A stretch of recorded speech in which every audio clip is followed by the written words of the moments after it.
ইয়া আইয়ুহাল্লাযীনা আমানু কু আনফুসাকুম ওয়া আহলিকুম নারা। আল্লাহ তাআলা বলেন, হে ঈমানদারেরা, তোমরা নিজেরা জাহান্নামের আগুন থেকে বাঁচো, অধীনস্থদেরকে জাহান্নামের আগুন থেকে বাঁচাও। আয়াতে নির্দেশ দুইটা, কয়টা? জোরে কোন, আরো জোরে কোন, কয়টা? এক নাম্বার, হে ঈমানদারেরা, তোমরা নিজেরা জাহান্নামের আগুন থেকে বাঁচো। তার মানে ঈমানদার নেক আমল গুনাহ ছাড়ার মাধ্যমে জাহান্নাম থেকে বাঁচা ঈমানদারের জন্য ফরজ। দুই নাম্বার আদেশ, শুধু তুমি নিজে জাহান্নামের আগুন থেকে বাঁচলে হবে না, ওয়া আহলিকুম, সাথে সাথে তুমি তোমার অধীনস্থ যারা আছে তাদেরকেও জাহান্নাম থেকে বাঁচাও। নিজে যেমন জাহান্নাম থেকে বাঁচা ফরজ, অধীনস্থদেরকেও জাহান্নামের আগুন থেকে বাঁচানো ফরজ। এখন প্রশ্ন হতে পারে, হুজুর, দুনিয়ার কেউ কাউকে তো জাহান্নাম থেকে বাঁচানোর ক্ষমতা রাখে না। আমি নাইলে নিজে আল্লাহর হুকুম আহকাম মানলাম, কিন্তু আরেকজনকে তো জাহান্নাম থেকে বাঁচানোর ক্ষমতা দুনিয়ার কারো নাই। বলেন তো, দুনিয়ার কাউকে জাহান্নাম থেকে বাঁচানোর ক্ষমতা আমাদের আছে নাকি? আসলেও তো নাই। তবে আয়াতের নির্দেশনা কি? আয়াতের নির্দেশনা হলো অধীনস্থদেরকে জাহান্নাম থেকে বাঁচানোর জন্য ইসলাম যেই নির্দেশনা দিয়েছে, যেই চেষ্টা প্রচেষ্টা করার কথা বলেছে, ওই চেষ্টা প্রচেষ্টার ব্যাপারে ত্রুটি না রাখা।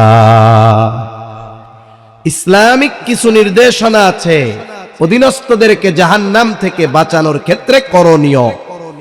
এমন বিষয়গুলোর ব্যাপারে কোনো ত্রুটি বিচ্যুতি রাখা যাবে না। হযরতে নূহ আলাইহিস সালাম ৯৫০ বছর দাওয়াত দিছে। কয়শো বছর? জোরে কোন, ৯৫০ বছর। যখন নৌকায় উঠতেছে, মহাপ্লাবন শুরু হবে, সন্তানরে বলে, সন্তান ঈমান আনো, নৌকায় আরোহণ করো। সন্তান বলে, না বাবা, উঁচু পাহাড়ে গিয়ে আমি উঠবো, বন্যার পানি আমারে কিছু করতে পারবে না। সন্তান নৌকায় উঠে নাই, কাফের, ধ্বংস হয়ে গেছে। বলেন তো, কিয়ামতের দিন আল্লাহ তাআলা নূহ আলাইহিস সালামকে জিজ্ঞাসা করবে নাকি, ও পয়গম্বর, আপনি আপনার সন্তানরে কেন জাহান্নাম থেকে বাঁচাতে পারলেন না? বলেন তো, জিজ্ঞাসা করবে নাকি? জোরে কোন, করবে নাকি? করবে? করবে না। কারণ কি? সন্তানকে দ্বীনের পথে আনার ব্যাপারে নূহ আলাইহিস সালামের কোনো কমতি ছিল না। উনি কোনো কমতি করেন নাই, কিন্তু হেদায়েতের মালিক কে? ওনার চেষ্টার কমতি ছিল না, কিন্তু হেদায়েত নসিব করেন নাই কে? হযরতে লূত আলাইহিস সালাম। আল্লাহ তাআলার গজব যখন আসছে, ওনার স্ত্রী ওনার সাথে আসার কথা বলছে, আবার বইলা দিছে যে পেছনের দিকে তাকানো যাবে না। সমকামিতার ওই পাপ প্রসারে যারা ওই সময়ে ভূমিকা রেখেছিল, তাদেরকে সহযোগিতা করেছিল উনি।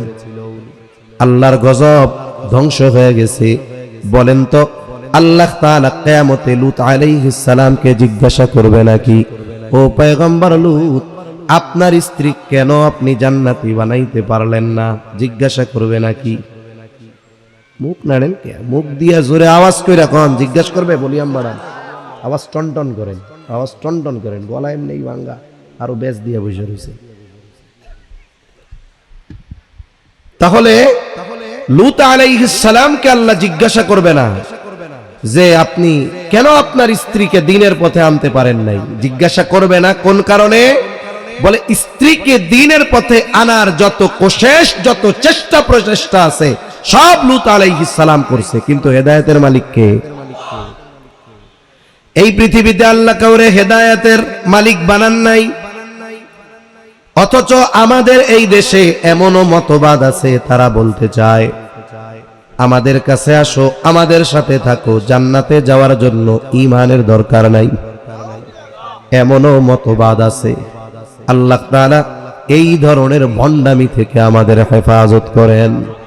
অথচ এই দুনিয়ায় আল্লাহ তাআলা যদি একজন ব্যক্তিকে হেদায়েত দেওয়ার ক্ষমতা দিতেন, ওই একজন ব্যক্তি হতো মুহাম্মাদুর রাসূলুল্লাহ সাল্লাল্লাহু আলাইহি ওয়াসাল্লাম। নবীজিকেও আল্লাহ তাআলা হেদায়েতের মালিক বানান নাই। নবীজির চাচা আবু তালেব, ইসলামের জন্য আবু তালেবের কত বড় অবদান। রাসূল আকরাম সাল্লাল্লাহু আলাইহি ওয়াসাল্লামের বিরুদ্ধে যখন গোটা আরব, তখন আবু তালেব নবীজির সামনে ঢাল হয়ে দাঁড়ায় গেছে। আবু তালেবের দ্বারা আল্লাহ তাআলা ইসলামের কত খেদমত নিয়েছে। এখান থেকে একটা বিষয় শিক্ষণীয়, অনেক সময় আমরা দ্বীনি কিছু খেদমত করতে পেরে অহংকারী হয়ে উঠি।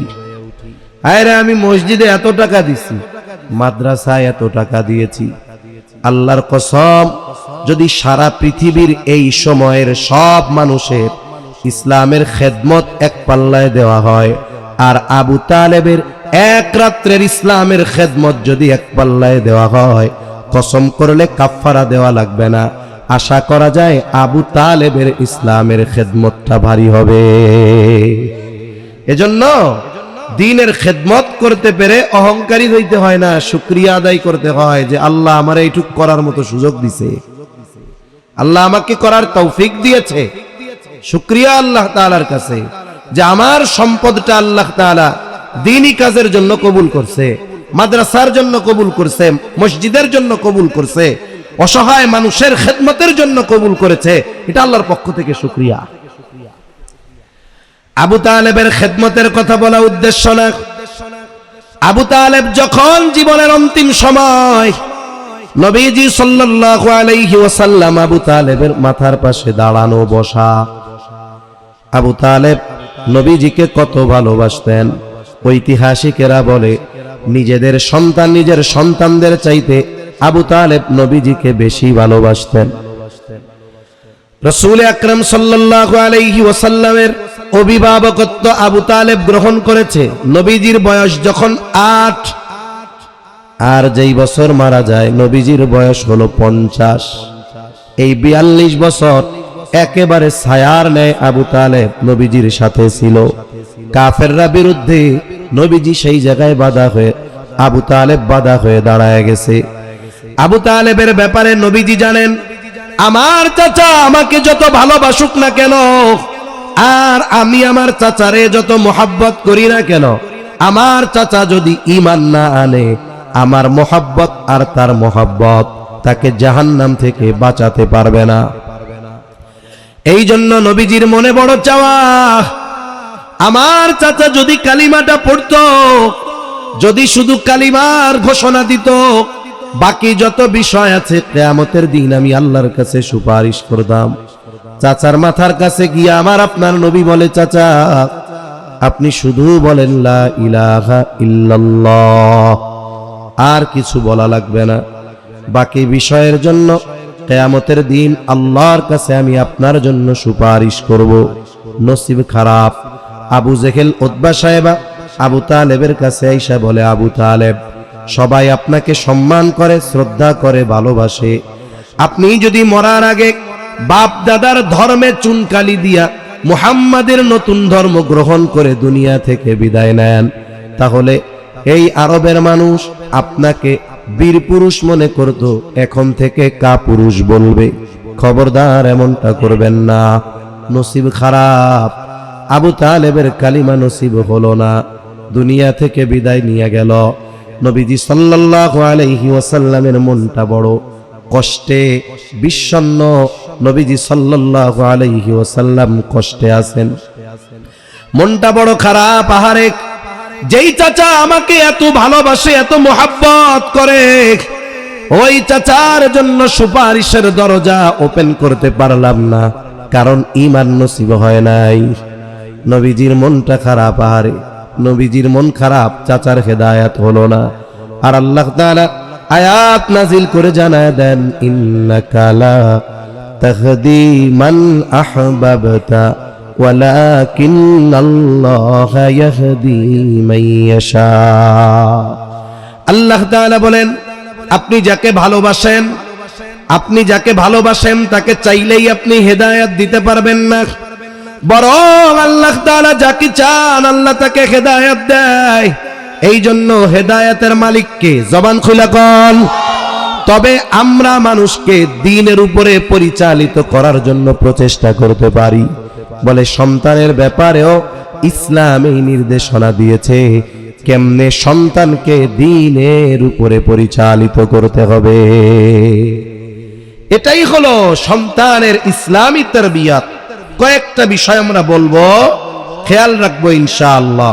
আলোচনাগুলো যারা বিবাহ করেছে তারাও খেয়াল করে শুনবে, যারা করে নাই তারাও শুনবে। আমাদের অধীনস্থ কেউ যদি বিবাহ উপযুক্ত থাকে তাদের ব্যাপারেও এগুলো আমাদের প্রয়োগ করতে হবে। তাহলে আল্লাহ তাআলা বলেন, হে ঈমানদারেরা, নিজে জাহান্নাম থেকে বাঁচো, অধীনস্থদেরকে বাঁচানোর ইসলামী পদ্ধতি অনুযায়ী সর্বোচ্চ চেষ্টা করো। তার মানে অধীনস্থদের মধ্যে সবচাইতে কাছের যারা, এর মধ্যে অন্যতম সন্তানকে ইসলামের আলোকে গড়ে তোলা এটা ফরজ, এবং এই নির্দেশনা যিনি দিয়েছেন তিনি কে?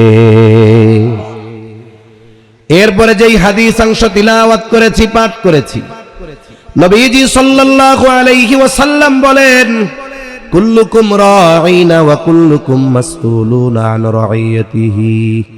নবীজি বলেন, তোমরা প্রত্যেকেই দায়িত্বশীল, প্রত্যেককে তার দায়িত্বের ব্যাপারে জিজ্ঞাসা করা হবে। রাষ্ট্রপ্রধানকে রাষ্ট্রের ব্যাপারে জিজ্ঞাসা করা হবে, বাবাকে তার ছেলের ব্যাপারে জিজ্ঞাসা করা হবে, স্বামীকে তার স্ত্রীর ব্যাপারে জিজ্ঞাসা করা হবে, স্ত্রীকে তার স্বামীর বাড়ির ঘরের ব্যাপারে জিজ্ঞাসা করা হবে। এখন বলেন, আমার অধীনস্থ যারা, সবচাইতে কাছের যারা, অন্যতম হলো সন্তান। এই সন্তানকে দ্বীন শেখালাম কিনা, দ্বীনের উপরে প্রতিপালন করলাম কিনা, এই জবাব কিয়ামতে যার সামনে দেওয়া লাগবে তিনি কে? এজন্য অনেক মা বাপ মনে করে সন্তান রে জাগতিক লাইনে উচ্চ শিক্ষায় শিক্ষিত করলাম, চাকরি দিয়ে দিলাম, বিদেশে পাঠাইয়া দিলাম, অনেক বড় অফিসার হয়ে গেল, আমি একজন সফল বাপ। আছে না নাই? অথচ ওই বাপ সূরা ফাতিহা পোলারে শিখাইতে পারে নাই। ওই বাপ মরলে ওই ছেলে জানাজায় দাঁড়িয়ে দোয়া পড়বে, এই দোয়া সন্তানকে শেখাতে পারে নাই। এই বাবার মতো ব্যর্থ বাবা আসমানের নিচে জমিনের উপরে আরেকটাও নাই। সন্তানকে জাগতিক শিক্ষায় শিক্ষিত করবেন, মানা নাই তো, তবে তাকে দ্বীন শেখাতে হবে কি হবে না? হবে। এজন্য আগের মুরব্বী যারা ছিল, ওই সময় অনেক মাদ্রাসা ছিল না ঠিক, অনেক শিক্ষার হার ছিল না ঠিক, কিন্তু একটা ছেলে সুবাহি মক্তব, সকালবেলার মক্তবে গিয়ে 1-1.5 ঘন্টা প্রতিদিন পড়ে যতটুকু দ্বীন শেখা দরকার মক্তব থেকে শিখতে পারতো। ঠিক কিনা বলেন? এখন তো মক্তব শেষ হয়ে গেছে, এখন মক্তব নাই বললে চলে। অবস্থা এমন ভাই, তাহলে কি করা যায়? সন্তানের তারবিয়ত কখন শুরু হবে? সাধারণ ধারণা হলো সন্তানের তারবিয়ত শুরু হয় সন্তান দুনিয়ায় আসার পর, বড় হবার পর। কিন্তু সন্তানের তারবিয়ত এটা একটা চলমান প্রক্রিয়া। এটা সন্তান দুনিয়ায় আসার পরে শুরু হয় এমন নয়, বরং এই সন্তানের তারবিয়ত বিবাহ থেকে নিয়ে শুরু হয়। সন্তান দুনিয়ায় আসার আগেই সন্তান প্রতিপালনের ব্যবস্থা করতে হয়। এজন্য রাসূলুল্লাহ সাল্লাল্লাহু আলাইহি ওয়াসাল্লাম জানায় দেন কোন গুণগুলো দেখে বিবাহ করতে হবে। কারণ বিবাহের যতগুলো উদ্দেশ্য আছে এর মধ্যে অন্যতম উদ্দেশ্য হলো নেক সন্তান।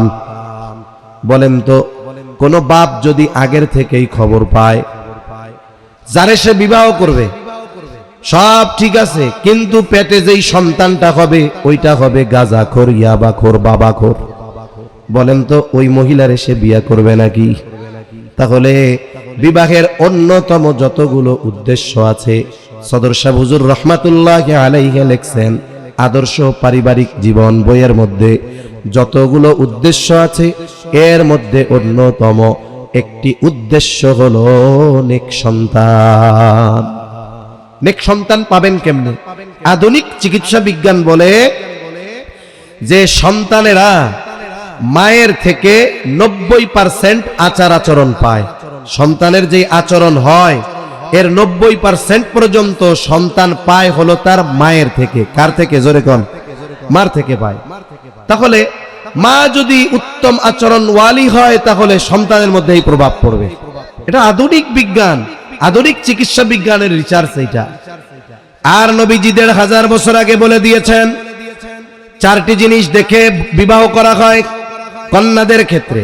1 নাম্বার তার সৌন্দর্য, 2 নাম্বার বংশ, 3 নাম্বার সম্পদ, 4 নাম্বার দিন। তবে নবীজি দিনদারিত্বের ব্যাপারে বলেন ফাযফার বিযাতিদ দিন, তোমরা দিনকে প্রাধান্য দাও। তার মানে একটা দিনদার মা এটা সন্তান দিনের উপরে প্রতিপালন করার অন্যতম একটি মাধ্যম। শুধু তাই না, এটা অনাগত সন্তানের প্রথম হক। শুধুমাত্র মা বাবা সন্তানের কাছে হক প্রাপ্য হয় এমন নয়, সন্তানও মা বাবার কাছে হক পায়। সন্তান তো বালেগ হওয়ার পরে মা বাবা সন্তানের কাছে হক দাবি করতে পারে, কিন্তু সন্তান দুনিয়ায় আসার আগেই সন্তানের হক বাবার উপরে থেকে যায়। প্রসিদ্ধ এক ঘটনা, হযরত ওমর রাদিয়াল্লাহু তাআলা আনহুর কাছে এক লোক আসছে, অভিযোগ দিয়েছে খলিফাতুল মুসলিমিন, আমার সন্তান আমার হক আদায় করে না। হযরত ওমর রাদিয়াল্লাহু তাআলা আনহু ছেলেটাকে ধরছে, কি ব্যাপার, তুমি তোমার বাবার হক আদায় করো না কেন? এই যুবক এবার পাল্টা প্রশ্ন করে, খলিফাতুল মুসলিমিন, হক কি শুধু বাবাই সন্তানের কাছে পায়? সন্তান কি বাবার কাছে কোনো হক পায় না? এইবার হযরত ওমর রাদিয়াল্লাহু তাআলা মৌলিক কয়েকটা হকের কথা বলেন, যেই হকগুলো হলো সন্তানের হক। এই হকগুলোর মধ্যে অন্যতম প্রথম প্রধান হক তিনি বলেন, প্রত্যেকটা সন্তানের তার বাবার কাছে প্রথম হক হলো একটা নেককার মা। কি মা? নেককার মা। এই জন্য নবীজিও বলেন ফাযফার বিযাতিদ দিন, বিবাহ করতে গিয়ে টাকা পয়সা সৌন্দর্য আর বংশ দেখে তুমি নরম হয়ে যেও না, বরং আগে দেখো দিনদারিত্ব ঠিক আছে কিনা। দিন ঠিক, বাকিগুলো যদি থাকে ভালোর উপরে ভালো, কিন্তু দিন ঠিক নাই, বাকিগুলো সব ঠিক আছে, কেটে পড়ো। দিন ঠিক আছে, বাকিগুলোয় কমতি আছে, বিবাহ হয়ে গেছে, একটু সবর করো, ধৈর্য ধরো। যদিও স্ত্রীর চেহারা একটু শ্যামলা হয়, কালো হয়, কিন্তু দিনদারিত্বের কোনো কমতি নাই। আশা করা যায় এই মায়ের গর্ভে আল্লাহ এমন সন্তান দিবে যা তোমার চক্ষু শীতলকরণের কারণ হবে।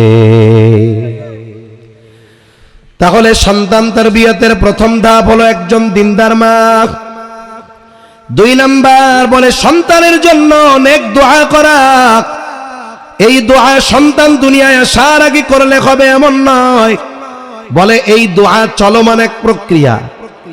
আমভাবে আল্লাহ তাআলা দোয়া শিখায়া দিয়েছে বিবাহিত অবিবাহিত, সন্তান আছে সন্তান নাই এমন সবার জন্য দোয়া আল্লাহ শিখায়া দিয়া বলেন, রব্বানা হাবলানা মিন আজওয়াজিনা ওয়া যুররিয়াতিনা কুররাতা আ'য়ুনি ওয়াজআলনা লিল মুত্তাকিনা ইমামা। আজওয়াজিনা ওয়া যুররিয়াতিনা কুররাতা আ'য়ুন ওয়াজআলনা লিল মুত্তাকিনা ইমামা। আল্লাহ তাআলার কাছে সর্ব অবস্থায় দোয়া করা, ও রব আপনি আমারে এমন স্ত্রী সন্তান দেন যেগুলো আমার চক্ষু শীতলের কারণ হবে, আপনি আমাদেরকে মুত্তাকিনদের ইমাম বানায়া দেন। এই দোয়া সবাই করব, তবে স্পেশাল ভাবে আল্লাহ তাআলার কাছে নেক সন্তান চেয়ে দোয়া করা, এটা পয়গম্বর আলাইহিমুস সালামের আমল। নবী রাসূলগণ আল্লাহ তাআলার কাছে নেক সন্তান চেয়ে দোয়া করছে।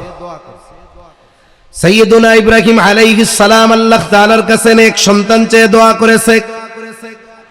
যখন নমরুদের অগ্নিকুণ্ড থেকে আল্লাহ তাআলা ওনাকে নিষ্কৃতি দিলেন, এবার তিনি হিজরত শুরু করেছেন বাবেল থেকে সিরিয়ার উদ্দেশ্যে। 80 কোটায় বয়স, বৃদ্ধ হয়ে গেছেন। সাথে যদি কোনো সন্তান থাকতো, ছেলে থাকতো, ওনার সহযোগী হইতে পারতো। এজন্য যার সন্তান নাই বৃদ্ধকালে অনেক সময় আফসোস করে, আরে আজকে যদি একটা ছেলে থাকতো তাইলে এই ছেলে আমার বার্ধক্যে আমার পাশে দাঁড়াইতো। ইব্রাহিম আলাইহিস সালাম আল্লাহ তাআলার কাছে দোয়া করেন, রব্বি হাবলি মিনাস সালিহিন, ও রব আমাকে একটা নেককার সন্তান দেন। মুফাসসিরিন কেরাম বলেন ইব্রাহিম আলাইহিস সালাম আল্লাহ তাআলার কাছে ছেলে সন্তান চেয়েছে, এই জন্য আল্লাহ তাআলার কাছে ছেলে সন্তান চাওয়া এটা ইব্রাহিম আলাইহিস সালামের আমল। এখন মানুষ আমরা আল্লাহ তাআলার কাছে ছেলে সন্তান চাইলাম, কিন্তু আল্লাহ দিল মেয়ে, বলেন তো রাগ হওয়া যাবে নাকি? রাগ হওয়া যাবে না, কারণ ছেলে হোক মেয়ে হোক সব কিছু যিনি দেন তিনি কে? আল্লাহ তাআলা বলেন ইয়াহাবু লিমান ইয়াশাউ ইনাসা ওয়া ইয়াহাবু লিমান ইয়াশাউ আয-যুকুর আও ইউযাউযুহুম যুকরানা ওয়া ইনাসা ওয়া ইয়াজআলু মান ইয়াশাউ আকীমা। আল্লাহ তাআলা তিনি যাকে চান কন্যা দেন, যাকে চান তিনি ছেলে দেন, যাকে চান ছেলে মেয়ে উভয়টা দেন, আর যাকে চান তিনি বন্ধা করে রাখেন। এজন্য ছেলে চাওয়া ইব্রাহিম আলাইহিস সালামের আমল, কিন্তু আল্লাহ যদি মেয়ে দেয় বেজার হওয়া যাবে না, কারণ ছেলেও দেন আল্লাহ মেয়েও দেন আল্লাহ। আমি আল্লাহর কাছে ছেলে চেয়েছি, আল্লাহ তাআলা খুশি হয়ে মেয়ে দিয়েছে। কিন্তু আফসোস এই সভ্য সমাজের অনেক মানুষ আছে প্রথম সন্তান অথবা প্রথম এক দুইটা সন্তান যদি মেয়ে হয় তাহলে তাদের চেহারার দিকে তাকানো যায় না। মেয়ে হলে রাগ হওয়া এটা জাহেলিয়াতের সময়ের আমল।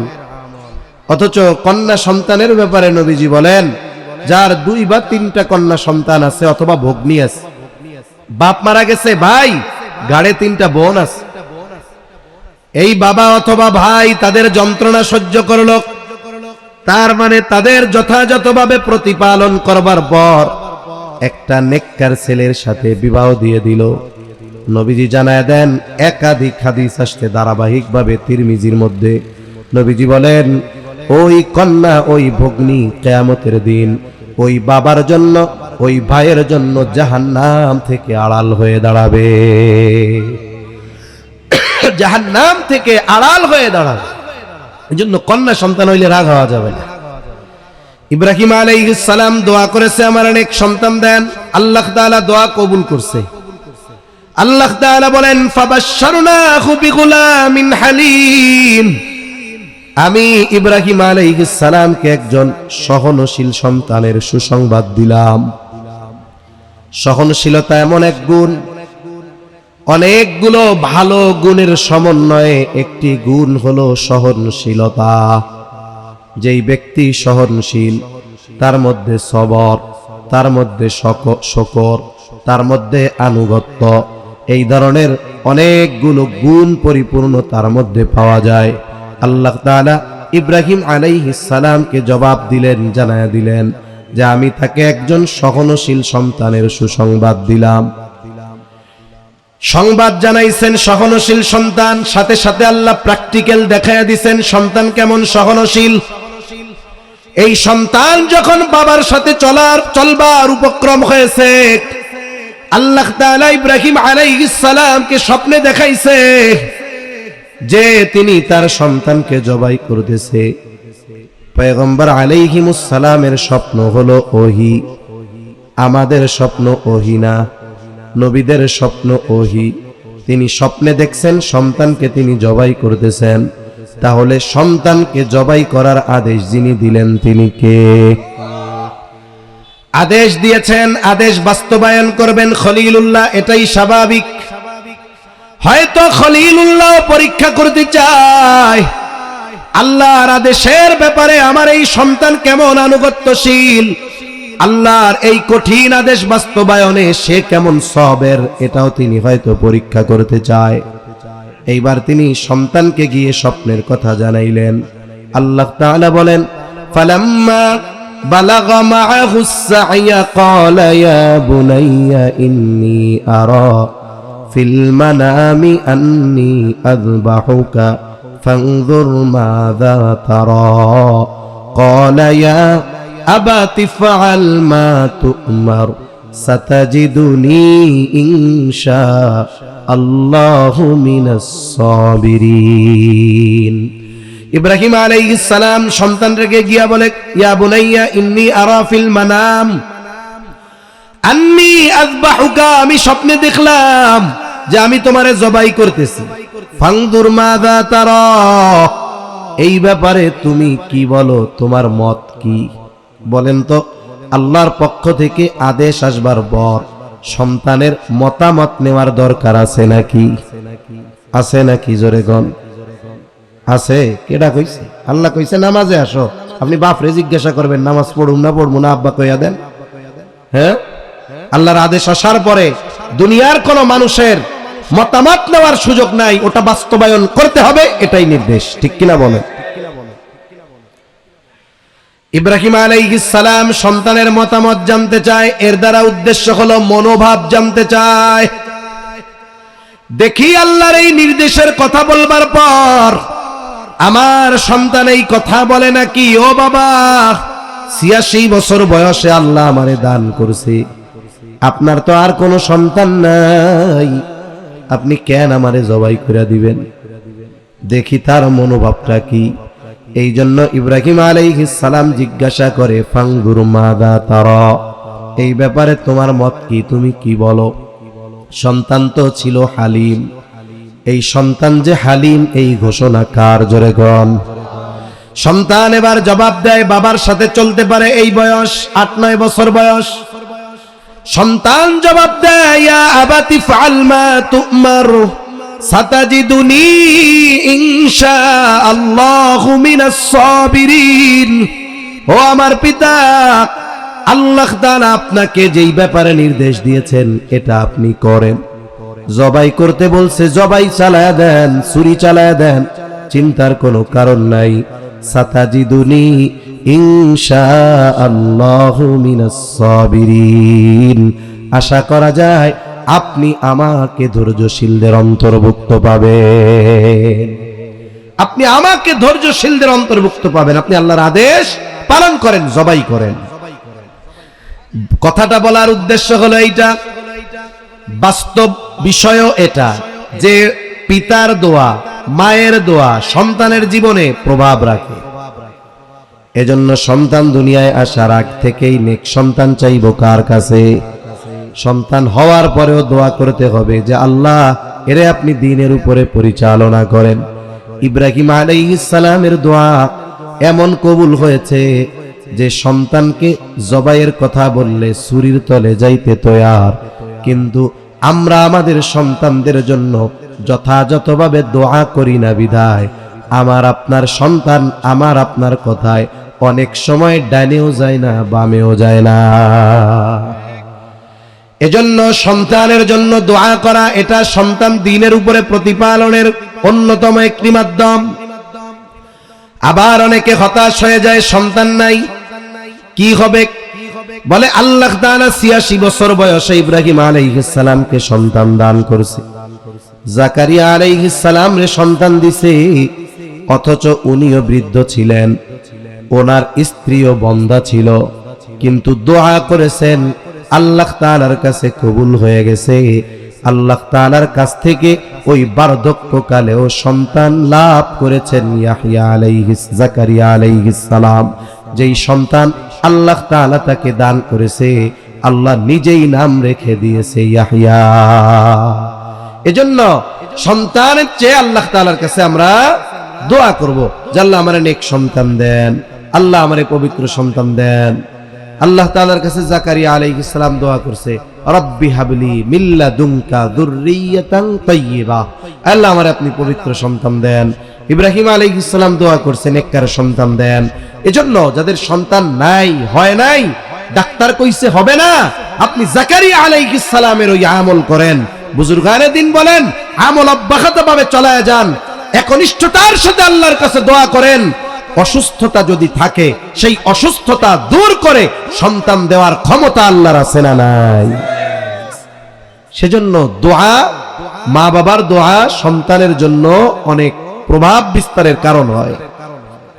আমাদের অনেক মা বাবা আছে, সন্তান একটু যদি দুষ্টুমি করে, জ্বালা যন্ত্রণা করে, বদদোয়া করে, আছে না নাই? একটু লাইন চুপ্ত হয়ে গেছে, দোয়া কি করে? আল্লাহ জানো তোর মুখ আর মারে না দেখায়, আল্লাহ জানো তোর বিশ্বরে ট্রাকের তলে ফালাইয়া মারে। বলা যায় না তো কোন সময় কোন দোয়া কবুল হয়। এরকম যদি সন্তানের উপরে বিরক্তির কারণে রাগ হয়, তখন নেক দোয়া করতে হয়। কি দোয়া করতে হয়? নেক দোয়া করতে হয়, কারণ দোয়া কবুল হয়ে যেতে পারে ওই সময়। তাহলে বিবাহ, সন্তান জন্মের আগে সন্তানের গুরুত্বপূর্ণ তরবিয়তের দুইটা অংশ, একটা নেককার বিবাহ আর একটা হলো বেশি বেশি দোয়া করা। সন্তান দুনিয়া আসবার পর সন্তানের কিছু হুকুক আছে, জন্ম থেকে নিয়ে কিছু হক আছে, হকগুলো আদায় করা। এরপরে গুরুত্বপূর্ণ কয়েকটা বিষয়, সন্তান যখন বড় হবে 3-4 বছর বয়স, ওই সময় থেকেই সন্তানের অন্তরের মধ্যে ঈমান আর তাওহীদকে সুদৃঢ়করণের ব্যবস্থা করতে হবে। এখন সন্তানের অন্তরে তাওহীদ আর ঈমানের বীজ কিভাবে বপন করব? বলে একটা সময় তো মক্তব ছিল, নামাজের জন্য মা বাবা না ডাকলেও মক্তবে যাওয়া লাগতো, কারণ মা বাবার চিন্তা ছিল নামাজ তো পড়তে বলবো, কিন্তু নামাজ তো শিখবে মক্তবে, তাই না? এই জন্য ফজরের সময় না ডাকলেও ফজরের পরে মক্তবে পিটাইয়া পাঠাইতো। ওই মক্তব থেকে একটা সময় আমরা ঈমান আমলের বিষয়গুলো শিখতাম। ঈমানের বীজ ওই মক্তব থেকে আমাদের অন্তরে বপন হতো। এখন তো মক্তব বন্ধ হওয়ার মতো উপক্রম, এই দায়িত্ব পরিবারকে গ্রহণ করতে হবে। মা যদি দিনদার হয়, বলেন তো সন্তানকে অন্তরের মধ্যে ঈমান আকীদার বীজ বপন করতে পারবে কি পারবে না? এগুলো কেমনে করব? বলে পিটাইয়া করলে হবে না, ধোলাই দিয়ে করলে হবে না, বলে তার সাথে মিশে গল্পের মাধ্যমে তার অন্তরে আল্লাহ এবং তার রাসূলের বিশ্বাস ঢুকিয়ে দিতে হবে। ছোট বাচ্চা 3-4 বছর বয়স গল্প শুনতে চায়, তাই না? গল্প শুনতে চায়। এখন বাজারে অনেক গল্পের বই পাওয়া যায়, উলামা একরামের লেখা। আপনি এগুলা পড়ে আপনার বাসায় বলেন। আমার বাসায় কিছু গল্পের বই আছে, ইয়াহইয়া ইউসুফ নদভী হাফিজাহুল্লাহ, ওনার লেখা। দাদু একটা গল্প বলো, ছোট বাচ্চাদের মাঝে মধ্যে শোনাই।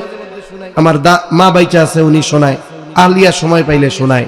ছোট বাচ্চা যেটা 2 বছর বয়স, ওরে যদি কই আসো আব্বু গল্প করি, ও দৌড় মাইরা আগে ওই বই নিয়ে আসে যে গল্প। এখনো সে কথা যতটুকু বুঝতে পারে, কিন্তু এই যে গল্প শোনানোর অভ্যস্ত আমরা, এই গল্পগুলো আমরা কি কই? গল্প শোনাই আমাকে পোলাপান রে। এক দেশে এক রাজা ছিল, রাজার একটা ঘোড়া ছিল। হ্যাঁ, ওই ঘোড়ার 2টা পাখনা ছিল। আচ্ছা, অন্যান্য ঘোড়া তো রাস্তা দিয়ে দৌড়ায় চলে, আর ওই ঘোড়া উড়ে উড়ে চলতো। এইরকম কোন ঘোড়ার অস্তিত্ব দুনিয়ায় আছে? জোরে কোন আছে? ঘোড়ার ডিম যেমন নাই, এই ঘোড়ার গল্প তেমন। এই গল্প আমরা বলি, ওর মজা লাগতেছে ঠিক, কিন্তু শিখতেছে মিথ্যা। কি শিখতেছে? মিথ্যা। আমি আপনি ওরে আল্লাহ আল্লাহর রাসূলের গল্প শোনাই, নবীজির সিরাত থেকে গল্প শোনাই, নবীজির শিশুকালের গল্পগুলা তারে শোনাই। আল্লাহর কত রহমত আমার আপনার উপর, এই যে কথা বলতে পারি, খাইতে পারি, এগুলো দেয় কে? আল্লাহ। আল্লাহর রহমতের গল্পগুলা তারে শোনাই। যখন আল্লাহর রহমতের গল্প শুনবে, আল্লাহর প্রতি তার মনের অজান্তে একটা ভালোবাসা, মহব্বত তৈরি হয়ে যাবে। শেখাই যে যা কিছু চাইতে হয় আমার কাছে চাওয়ার আগে আল্লাহর কাছে চাইবা, আমি তোমাকে দিতে পারবো তখন যখন আমার আল্লাহ আমাকে সেইটা দিবে। তার মানে তার মনে বিশ্বাস হয়ে গেল, আমার বাপ আমারে দিতে পারবে না, আমার বাপ দিতে পারবে তখন, আল্লাহ তাআলা আমার বাবাকে দিবে যখন। এইভাবেই তার অন্তরে এই বিশ্বাসের বীজ বপন হবে। আমার বাবা আমার চাহিদা মেটাতে পারে না, খাবার দিতে পারে না, পোশাক দিতে পারে না, পারে কে? এর দ্বারা কি হয়? শিশু মন হলো কাদার মতো। আশেপাশে কুমার আছে না, কুমার মাটির জিনিসপত্র বানায় যে। 1 নাম্বার তাকে অভিজ্ঞ হতে হয়, 2 নাম্বার মাটিটা নরম মাটি দরকার হয়। একেবারে নরম হলেও হয় না, শক্ত হলেও হয় না, একটা মাত্রা থাকা লাগে। বলে 3-4 বছরের শিশুর মন হইল ওই রকম কাদার নেয়। কুমার তার অভিজ্ঞতার আলোকে চাকার উপরে মাটি দিয়া চাকা ঘুরায়, আর ওই মাটিটাকে হাতের নিপুণ কৌশলে হাত দ্বারা কিছু মাটি দিয়ে গ্লাস বানায়, কিছু দিয়া প্লেট বানায়, কিছু দিয়া ফুলের টব বানায়, কিছু দিয়া চায়ের কাপ বানায়, কিছু দিয়া ভাত রান্নার পাতিল বানায়, বানায় কি বানায় না, কিছু দিয়া ঢাকনা বানায়। বলে মাটি এক, কিন্তু পদ্ধতি কৌশলের কারণে একটা মাটির পরিচয় ভিন্ন ভিন্ন হয়ে যায়। বলে ওই শিশু মনন এটা হলো নরম কাদার মতো। এই সময় যদি আমি আপনি ঈমানের বীজ বপন করে দিতে পারি, আশা করা যায় আল্লাহ এবং রাসূলের প্রতি তার দৃঢ় বিশ্বাস অন্তরে প্রতিষ্ঠিত হবে।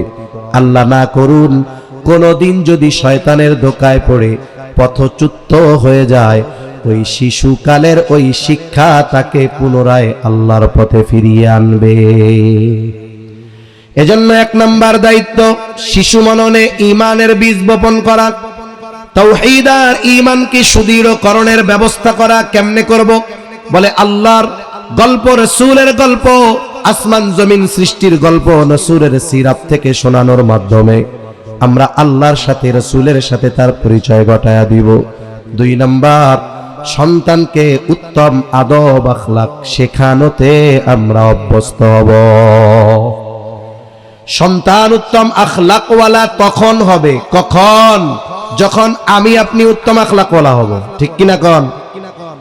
আমি আপনি যদি উত্তম চরিত্রওয়ালা হই, আমার আপনার সন্তান উত্তম চরিত্রওয়ালা হবে। এখন আমি সন্তানের কাছে সালাম আশা করি, বলেন তো মায়ের দিয়া সন্তানকে শেখানো যাবে নাকি? কেমনে শেখামু? বলে সন্তানকে যদি সালাম শেখাতে হয়, ওই ছোট সন্তানকে সালাম দেওয়ায় অভ্যস্ত আমাদের হতে হবে। আমাদের অভ্যাস হইল আমরা যে কোনো কিছু মাইরা পিটায়া জোর করে শেখাতে চাই, কিন্তু শিশুদেরকে পিটিয়ে শেখানো যায় না। শিশুরা দেখে দেখে শিখে। কেমনে শিখে? জোরে বলেন। দেখে দেখে শিখে। আপনি ছোট বাচ্চার কাছ থেকে আশা করেন যে ও আমারে সালাম দিবে, ওর কাছ থেকে সালাম পাইতে হইলে 100 দিন ওকে সালাম দেওয়া লাগতে পারে। এরপরে গিয়ে হয়তো সালাম দিবে। ওই যে দেওয়ায় অভ্যস্ত হবে, ছোট বড় তখন যাকেই দেখবে ও দিবে আসসালামু আলাইকুম, আসসালামু আলাইকুম। যে কোনো আদব, যে কোনো বিষয় শিশুরা শিখে অভিভাবককে দেখে দেখে। এজন্য আমার পরিবারের লোক আমরা যদি উত্তম আখলাকওয়ালা হই, তাহলে আমাদের সন্তানেরা আখলাকওয়ালা হবে ইনশাআল্লাহ। হয়তো কারো ক্ষেত্রে সময় একটু বেশি লাগবে, কারো ক্ষেত্রে কম লাগবে, কারণ সন্তান সবগুলো একরকম না। আল্লাহ তাআলা কাউকে একটু চঞ্চল বানিয়েছেন, আবার কাউকে আল্লাহ তাআলা একটু নরম বানাইছেন। কিন্তু শিখবে। যেটা করি এটার প্রভাব এক সময় তার জীবনে পড়বে। 3 নাম্বার এই বিষয়টাই শেষ।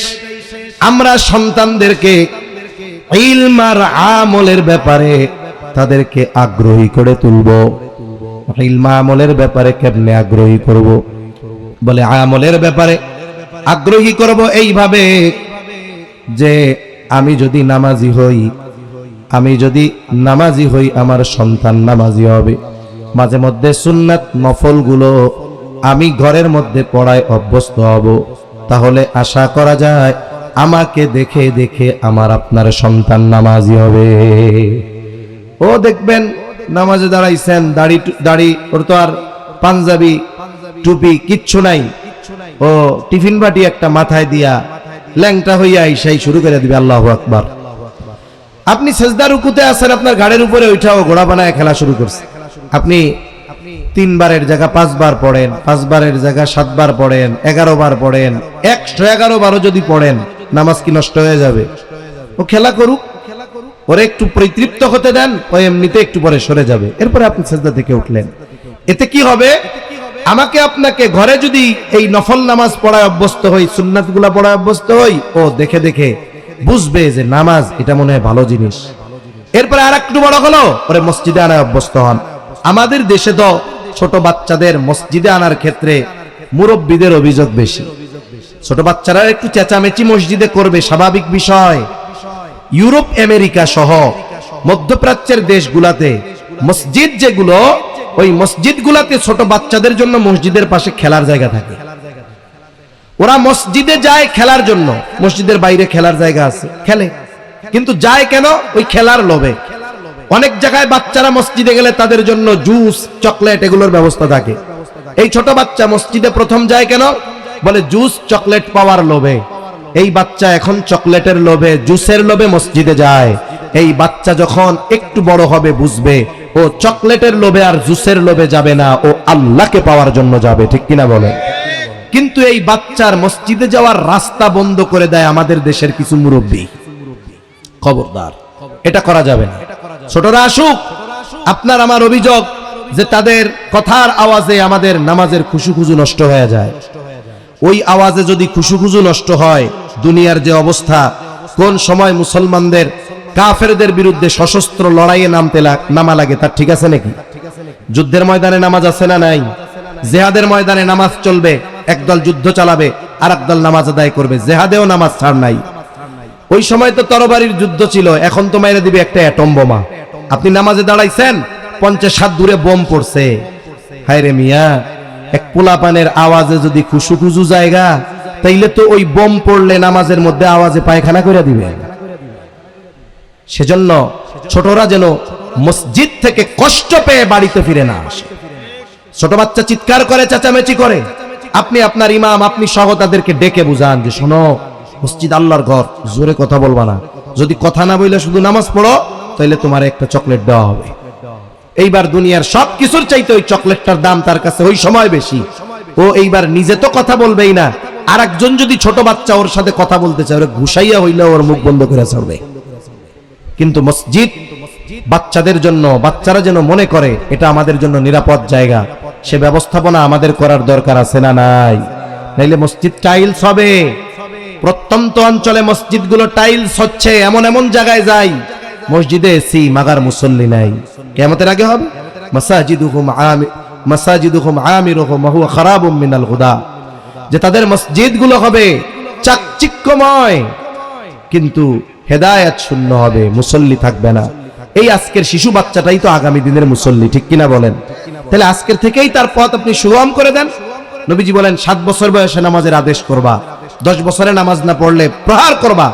7 বছরে যদি আদেশ করতে হয়, যে কোনো জিনিস আদেশ করার আগে শেখাতে হয়, তাইলে 7 বছরে যদি আদেশ করতে হয়, শেখাইতে হবে আরো আগ থেকে। এখন এই যে বিষয়গুলো, বিশেষ করে সন্তান দুনিয়ায় আসার পর তারবিয়াতের যেই পাঠগুলো, বিশেষ করে এই 3টা, ঈমান আকীদার বিষয়, উত্তম আখলাকের বিষয়, ইলম আর আমলের প্রতি আগ্রহী করার, এই 3টা গুরুত্বপূর্ণ বিষয় ছিল অভিভাবকের উপরে ফরজ। অভিভাবকের উপরে কি জোরে বলেন? ফরজ। কিন্তু আফসোস, আমাদের সমাজ ব্যবস্থা, রাষ্ট্র ব্যবস্থায় এই কাজগুলো কঠিন। মানুষের পরিবার চালাতে হিমশিম খায়, বাবার সময় হয় না, মায়ের গৃহস্থলী কাজ করতে করতে সময় হয় না। এই দায়িত্বগুলো আমার আপনার উপরে, যেই দায়িত্বগুলো, কাজগুলো ফরজ ছিল, সেই দায়িত্বগুলো গ্রহণ করে এই আল ইকরা ইহসানিয়া মাদ্রাসাগুলো। যত মাদ্রাসা আছে সব মাদ্রাসাগুলো আমাদের যেই ফরজ দায়িত্ব ছিল সেই দায়িত্ব তারা পালন করে দেয়। এখন বলেন তো, এই মাদ্রাসাগুলো কি আমাদের দুশ্মন? এই মাদ্রাসাগুলো আমাদের সবচাইতে বড় কল্যাণকামী। আমার উপরে যেটা ফরজ ছিল সেই দায়িত্ব তারা নিজেদের কাঁধে নিয়ে পালন করে দিচ্ছে। এজন্য মাদ্রাসাগুলোর সাথে থাকার দরকার আছে না নাই? মাদ্রাসার প্রথম সহযোগিতা করতে হবে ছাত্র দিয়ে, ছাত্রী দিয়ে। যেহেতু এটা কিন্ডার গার্ডেন আছে না, নুরানি আছে, নুরানি আছে, হ্যাঁ নুরানি মাদ্রাসা আছে, কিন্ডার গার্ডেন আছে, ইসলামিক কিন্ডার গার্ডেন। আমরা আমাদের সন্তানদেরকে এখানে দিব। সাথে সাথে এই বাংলাদেশের জরিপ হলো 52,000-এর উপরে সরকারি বেসরকারি অনেক এনজিও আছে। এনজিওরা এই দেশে আসছিল এই কথা বলে যে আমরা দারিদ্র বিমোচনে ভূমিকা রাখব, অসহায় মানুষদেরকে সহযোগিতা করব। কিন্তু আমরা সময়ের সাথে সাথে দেখেছি এদেশের মানুষ এনজিওদের মাধ্যমে যারা দরিদ্র আরো দরিদ্র হয়েছে, গুটি কয়েক মানুষ ছাড়া অধিকাংশ মানুষ এমনও হয়েছে এনজিওর সাথে লেয়াজু করে সম্পর্ক করে একটা সময় ভিটামাটি পর্যন্ত হারানো লাগছে, ঠিক কিনা বলেন? এদেশ থেকে সুদের মাধ্যমে lakh crore crore billion billion dollar তারা এদেশ থেকে নিয়ে গিয়েছে, ঠিক কিনা কন? অথচ যেই দায়িত্ব তাদের নেওয়ার কথা ছিল এই দায়িত্বগুলো পালন করে এদেশের ইয়াতিমখানাগুলো, এদেশের মাদ্রাসাগুলো। এজন্য অধিকাংশ মাদ্রাসায় গেলে দেখবেন, বিশেষ করে এতিমখানা বড় মাদ্রাসা যেগুলো, এইগুলার মধ্যে অসহায় মা বাবা নাই, অনাথ দরিদ্র, খরচ দিতে পারে না, উল্টা মাদ্রাসার খরচ দেওয়া লাগে, এরকম হাজারো হাজারো লাখো লাখো ইয়তিম সন্তান, অসহায় সন্তানেরা এই মাদ্রাসাগুলোতে মানুষ হচ্ছে, ঠিক কিনা বলেন?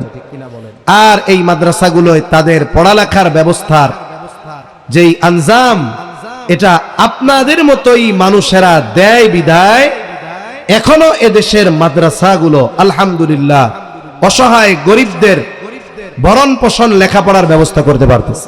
মাদ্রাসা থাকবে না, এই ধরনের দ্বীনি কাজে সহযোগিতা থাকবে না, সমাজ রাষ্ট্রে বিশৃঙ্খলা আরো বেশি সৃষ্টি হবে। এজন্য ছাত্র দেওয়ার সাথে সাথে আপনারা চেষ্টা করবেন এই প্রতিষ্ঠানগুলোর যদি আর্থিক কোনো সহযোগিতা প্রয়োজন হয়, আমরা করার জন্য তৈরি আছি না ইনশাআল্লাহ।